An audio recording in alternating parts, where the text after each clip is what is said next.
السلام علیکم ورحمۃ اللہ وبرکاتہ۔ بچپن میں نا ہماری ایک فینٹیسی تھی کہ جس میں یہ تھا بھئی کوئی ایک نا ماسٹر کی ہوتی ہے کہ جو تمام تالوں کو کھولنے کے لیے استعمال ہوتی ہے، اور ہمارے ذہن میں تھا بھئی جس کے پاس یہ ماسٹر کی ہو نا تو وہ ہر دروازہ اور ہر قسم کا، جیسے وہ کھلونوں والے کوئی محل ہوتے ہیں،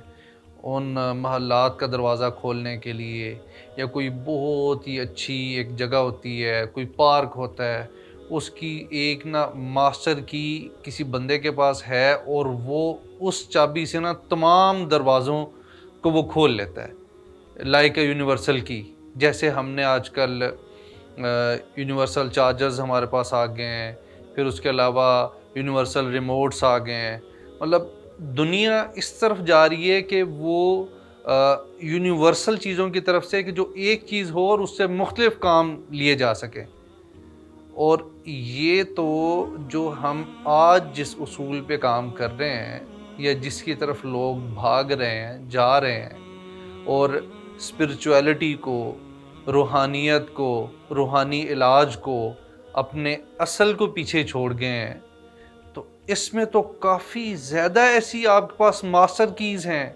گولڈن کیز ہیں، یونیورسل کیز ہیں، کہ جن کو آپ مختلف چیزوں کے لیے یوز کر سکتے ہیں، اور وہ کوئی ایسی بہت زیادہ جان اپنی جوکھم میں ڈال کے، بہت زیادہ محنت کر کے، اور بہت ایک ایفرٹ یا ایک ہارڈ ورک کر کے، تو آپ کو وہ کی کہیں سے حاصل کرنے کی ضرورت نہیں ہے۔ وہ تو کی آپ کی فنگر ٹپس پہ ہے، وہ تو کی آپ کی زبان پہ ہے، جس کو آپ اس کی کو جس وقت آپ یوز کرنا چاہیں آپ یوز کر سکتے ہیں۔ تو میں آپ کو نا اس کی کے بارے میں بتاتا ہوں۔ پرانے وقتوں کے نا تاریخ کے ایک بہت ہی عالم، زاہد، عابد، متقی، نقی ایک شخصیت گزری ہے، حضرت حسن البصری رحمۃ اللہ علیہ۔ تو ایک دفعہ وہ اپنے جو اسٹوڈنٹس تھے نا، اس کے حلقہ میں بیٹھے ہوئے تھے، درس و تدریس کا معاملہ، کیونکہ تاریخ میں نا یہ یونیورسٹیز نہیں ہوتے تھے، یہ سینٹرل ہیٹڈ اور سینٹرلی جو ہے نا سینٹرلی ایئر کنڈیشننگ والے کلاس رومز نہیں ہوتے تھے۔ یہی ہوتا تھا کہ استاد تھے، ان اساتذہ کے مختلف حلقے ہوتے تھے مسجد کے مختلف حصوں میں، اور اسٹوڈنٹس ادھر جا کے ان سے علم حاصل کیا کرتے تھے۔ تو وہ اس طرح نا اپنے حلقہ میں بیٹھے ہوئے تھے اپنے شاگردوں کے ساتھ، تو ان کے پاس ایک شخص آیا۔ تو اس شخص نے آ کے کہا کہ شیخ، ہمارے علاقے میں قحط پڑ گیا ہے، خشک سالی ہے، فصلیں نہیں ہو رہی، تو آپ دعا کیجئے یا کوئی ایسا وظیفہ یا کوئی عمل بتائیں کہ تاکہ ہماری یہ خشک سالی، یہ قحط سالی ہے، یہ ختم ہو۔ تو انہوں نے اس کو کہا کہ تم استغفار کرو۔ اس کے بعد ایک اور شخص آیا، اس شخص نے آ کے مالی بدحالی، معاشی تنگی، غربت، افلاس، رزق کی کمی، ان چیزوں کا اس نے ذکر کیا، اور شیخ نے کہا کہ تم استغفار کیا کرو۔ پھر تھوڑی دیر بعد ایک تیسرا شخص آیا، اور اس تیسرے شخص نے کہا کہ شیخ، میری اولاد نہیں ہے، تو آپ دعا کیجئے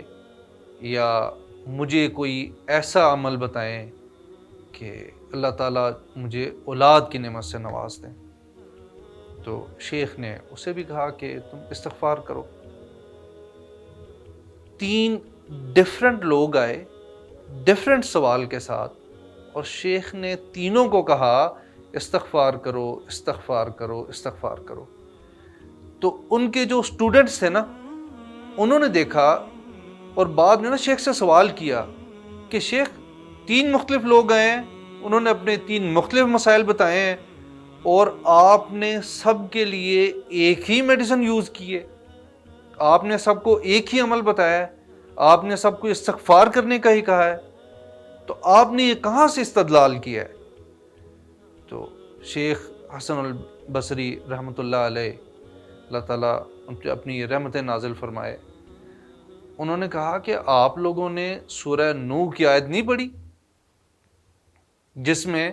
اللہ تعالیٰ فرماتے ہیں فَقُلْتُ اسْتَغْفِرُوا رَبَّكُمْ إِنَّهُ كَانَ غَفَّارًا يُرْسِلِ السَّمَاءَ عَلَيْكُمْ مِدْرَارًا وَيُمْدِدْكُمْ بِأَمْوَالٍ وَبَنِينَ وَيَجْعَلْ لَكُمْ جَنَّاتٍ وَيَجْعَلْ لَكُمْ أَنْهَارًا، کہ اپنے رب سے استغفار کرو، بے شک وہ بہت غفار ہے، بہت بخشنے والا ہے۔ یرسل السماء علیکم مدرارا، وہ اللہ تعالیٰ اوپر سے تمہارے لیے بارش، موسلا دھار بارش نازل کر دے گا جس سے تمہاری قحط سالی ختم ہو جائے گی۔ وَيُمْدِدْكُمْ، اور تمہاری مدد کرے گا، بِأَمْوَالٍ، مال کے ساتھ، وَبَنِينَ، اولاد کے ساتھ، بیٹوں کے ساتھ، وَيَجْعَلْ لَكُمْ جَنَّاتٍ وَيَجْعَلْ لَكُمْ أَنْهَارًا، اور وہ تمہیں باغ عطا کرے گا، اور وہ باغ جن کو نہریں جن کا احاطہ کیے ہوئے ہوں، نہریں جن میں سے گزر رہی ہوں۔ تو جب انہوں نے شیخ سے یہ سنا تو انہوں نے کہا کہ یہ تو واقعی قرآن میں ہر چیز کا حل ہے۔ تو آپ اور میں اپنے ارد گرد اس ماحول میں دیکھیں تو ان تینوں مسائل یا ان تینوں سوالات جو شیخ سے آگے کیے گئے ہیں، تو ہر دوسرا بندہ ان تین میں سے کسی ایک مسئلے میں مبتلا نہیں ہے۔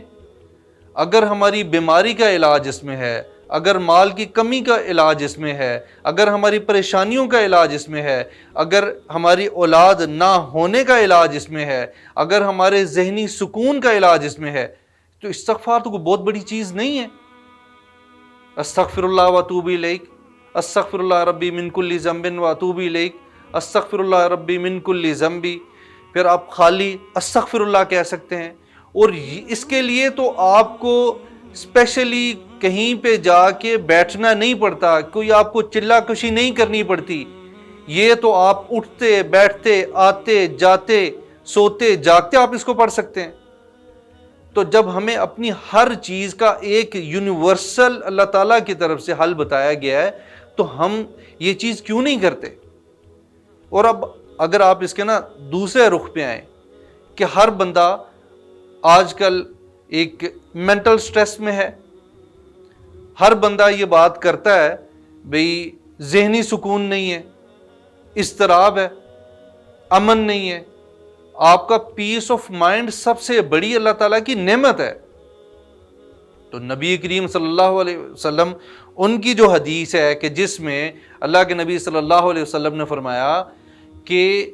میری امت پر دو امن اترے ہیں، ایک امن جب تک میں ان میں موجود رہوں گا، اور دوسرا امن کہ جب تک وہ استغفار کرتے رہیں گے، اور استغفار قیامت تک ان کے ساتھ رہے گا۔ یہ تو نبی علیہ الصلوۃ والسلام کی جو حدیث ہے، یہ تو عذاب الہی کے بارے میں تھی۔ عذاب الہی جب تک نبی علیہ الصلوۃ والسلام وہاں پہ اپنی امت کے درمیان موجود تھے تب تک ان پہ عذاب الہی نہیں آئے گا۔ اور اگر خالی ہم امن کے زمرے میں لیں تو امن کے زمرے میں تو ہم ہی استغفار کے ساتھ سکتے ہیں۔ اگر ہم استغفار نہیں کریں گے تو بد امنی تو ہر طرف ہے، ہمارے گھروں میں بد امنی ہے، ہمارے معاشی معاملات میں بد امنی ہے، ہمارے سیاسی معاملات میں بد امنی ہے، ہمارے جو بھی سماجی معاملات ہیں ان میں بد امنی ہے۔ بد امنی کی وجہ یہ ہے ہم استغفار لازمی نہیں پکڑتے۔ استغفار اگر ہمیں کبھی کرنا ہے تو ہم اس کو کسی کو نگیٹ کرنے کے لیے یوز کریں گے، ہم کسی کا مذاق اڑانے کے لیے یوز کریں گے، ہم کسی کی زبان بند کروانے کے لیے یوز کریں گے کہ کوئی بندہ بات کر رہا ہے تو ہم مذاقن، کیونکہ ہماری جو لائف ہے اس میں استغفر اللہ مذاقن شامل ہو گیا ہے۔ استغفر اللہ مطلب اس بندے کو ہم نے خاموش کروانا ہے، کسی کو خاموش کروانے کے لیے ہم یہ یوز کریں گے۔ تو میں اپنی آج کے ڈسکشن کو ایک حدیث قدسی سنا کے اوپن اینڈڈ آپ کے پاس ہی اس کا آپ کے پاس ایک اوپن اینڈڈ چھوڑ کے جاؤں گا کہ اللہ تعالیٰ کا فرمان ہے کہ شیطان ہے نا لعین ملعون، اس نے نا اللہ تعالیٰ سے کہا کہ یا اللہ مجھے آپ کی عزت کی قسم ہے کہ جب تک آپ کے بندوں کے جسموں میں روح رہے گی نا تو میں انہیں بھٹکاتا رہوں گا۔ تو اللہ تعالیٰ نے جواب میں کہا تھا کہ مجھے بھی اپنے جلال اور بزرگی کی قسم ہے کہ اگر میرے بندے میرے سے استغفار کرتے رہیں گے نا تو میں انہیں بخشتا رہوں گا۔ تو اب یہ آپ پہ ہے